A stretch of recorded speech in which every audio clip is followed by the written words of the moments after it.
Welcome to #వీబూ blogs అండి. ఇది నా ఫస్ట్ ఫుడ్ బ్లాగ్, అందుకే కొంచెం 2 నిమిషాలు ఎక్కువ ఉంటుంది. అయితే అప్పుడప్పుడు మా అమ్మసారి కాడికి నాకు కొత్తలు ఎగుతుంటుంది అనమాట. తెల్లారే టిఫిన్ ఎత్తుక్కుంటూ వెళ్తాం. అలా ఎత్తికే క్రమంలో మాకు పెట్టవని పాలెం అనేది ఒకటి తగిలింది. అది చిన్నపాలెం పెద్దపాలెం దాటిన తర్వాత ఊరనమాట. అటు నుంచి పరవడుకొని వెళ్ళిపోవచ్చు. ఆ రూట్లోని మేము అలా వెళ్ళిపోయాం.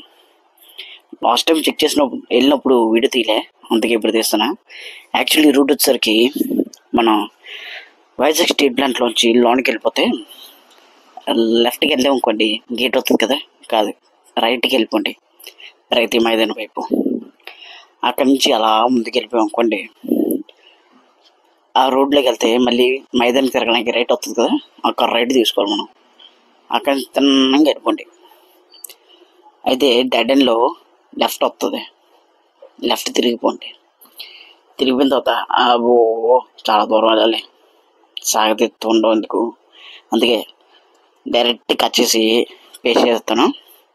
అయితే మీరు వెళ్ళే దారిలో ఒక రైల్వే గేట్ వస్తుంది చూడండి. ఇప్పుడే ఈ రైల్వే గేటు దాటిన తర్వాత ఒక అమ్మవారి గుడి వస్తుందండి. ఆ గుడి దాటిగానే అక్కడ టిఫిన్ షాప్ ఉంటుంది. ప్రైసెస్ మాత్రం చాలా తక్కువ అండి బాబాయ్.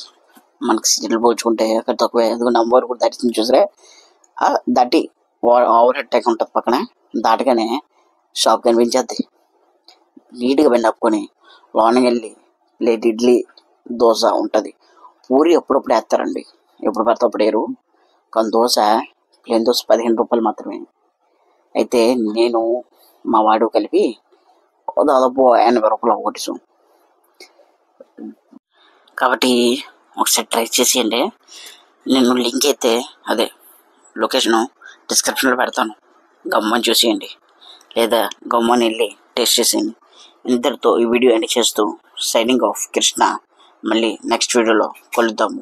అంతవరకు టాటా. మాటికి కామెంట్లు ఏం చూపిస్తాం కానీ మాటలతో చెప్పేదానండి. కామెంట్ చేయండి, నచ్చితే షేర్ చేయండి, సబ్స్క్రైబ్ మాత్రం చేయండి. గంట ముఖ్యము రావట్లేదు, ముఖ్యము.